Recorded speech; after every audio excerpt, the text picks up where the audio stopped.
जो दबदबा वाली बात आई थी, क्या कायम रहेगी इस बार भी बेटे के साथ? देखिए, दबदबा है, दबदबा रहेगा। ये एक बच्चों ने स्लोगन दिया था कुश्ती संघ के चुनाव में, और वही बात आज तक मार्केट में फैली हुई है। जहाँ तक कैसरगंज लोकसभा सीट से हमारे बेटे करण भूषण सिंह प्रत्याशी हैं, इसको लेकर के आपका जो सवाल है, मतलब करण भूषण सिंह की जीत सुनिश्चित है, और बहुत भारी मतों से।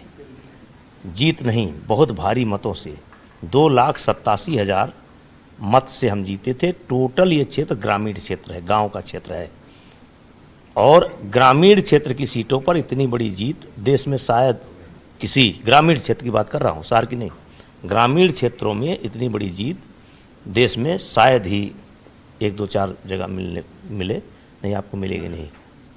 अच्छा, आप पहले ये गोंडा सीट थी, फिर कैसरगंज, गोंडा और कैसरगंज दोनों सीटों पे आपके परिवार का, आपका और एक बार आपकी पत्नी भी सांसद रही, बहुत से काम हुए, लेकिन आपका नाम विवादों में भी चलता रहा। इस बार भी एक विवाद आया, उस विवाद पे क्या कहें? किसी बड़े आदमी से टकराइए, सत्ता से टकराइए, आपके समझ में आ जाएगा कि आपका चैनल बंद हो जाएगा। टकरा कर देखिए तो किस सत्ता से टकराए हैं आप? आप टकराओ ना। हम तो सत्ता से टकराए, कांग्रेस से टकराए, सपा से टकराए। तो मौजूदा दौर में नाम चूंकि एक दूसरे विवाद में आपका आया, तो वहाँ कौन सी सत्ता थी जिससे आप टकरा गए? जिस समय मैंने दीपेंद्र हुड्डा को हराया था, उनके पिताजी मुख्यमंत्री थे, और उसी कुश्ती को ही लेकर के विवाद शुरू हुआ, और शायद खिलाड़ी भी वहीं के थे, अगर आपको अनुमान हो, और उन्हीं के चहेते थे। अच्छा, कांग्रेस के साथ साथ आम आदमी पार्टी भी इसमें इन्वॉल्व रही। आपने खुद कहा कि कांग्रेस आपको टिकट देना चाह रही थी, प्रियंका गांधी से लेकर पूरी पार्टी आपके खिलाफ रही। आम आदमी पार्टी में स्वाति मालीवाल ने एक तरीके से इसकी अगुवाई की, और आप खुद वो उसी की शिकार हो गई हैं। देखिए, पिछले जनवरी में जिस प्रकार से हमारे ऊपर हमला हुआ, तो हमारे बुंदेलखंड में एक आल्हा गाया जाता है। कोई ऊदल थे, बहुत बहादुर थे, तो उनके लिए कहा जाता है कि यक्के ऊदल के जियरा पर चमके 3 लाख तलवार।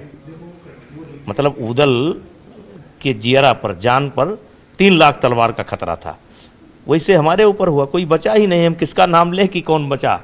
ममता जी आ गई, कांग्रेस आ गए, आम आदमी पार्टी आ गई, किसान भाई आ गए, खालिस्तान में भी खालिस्तानी भी आ गए, अमेरिका में भी पोस्टर लगे, कनाडा में भी पोस्टर लगे, धरना हुआ। अब क्या कहें इसको? तो यानी कि इस विवाद ने आपको इंटरनेशनल लीडर बना दिया? अरे नहीं, भगवान ना करे ऐसा कोई लीडर बने, लेकिन चलिए, जो होता है अच्छा होता है। अच्छा, एक सवाल जो गोंडा सीट और कैसरगंज सीट पे को लेकर सवाल ये कि आपका इस सीट पे लंबे समय तक प्रभाव रहा है, आप लोग लंबे समय तक यहाँ के सांसद रहे, लेकिन विपक्ष ये कहता है कि जितना विकास होना चाहिए गोंडा का और कैसरगंज का विकास नहीं हुआ। एक चीज़। दूसरा सवाल ये कि इस बार चुनाव जीतने के बाद करण भूषण क्या कुछ गोंडा में लाने वाले हैं? देखिए, वो तो करण भूषण सिंह करेंगे, लेकिन हमारे क्षेत्र की सड़कें बहुत बेहतरीन हैं, बहुत बढ़िया है, बिजली की व्यवस्था बहुत अच्छी है, पढ़ाई लिखाई की व्यवस्था बहुत अच्छी है, स्वास्थ्य की व्यवस्था बहुत अच्छी है।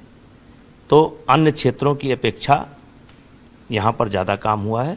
दूसरा सवाल ये कि अब गोंडा में इंडस्ट्री, तो ये मेरे बस में नहीं है।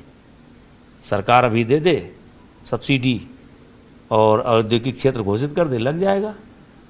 तो इतना बड़ा नेता मैं नहीं हूँ, लेकिन मैं जितना किया हूँ उससे संतुष्ट हूँ। तो प्रदेश में तो आपकी ही सरकार है। अरे तो सरकार, चलिए अब छोड़िए। अखिलेश पांडे के साथ रामगोपाल द्विवेदी, न्यूज़ 18, कैसरगंज।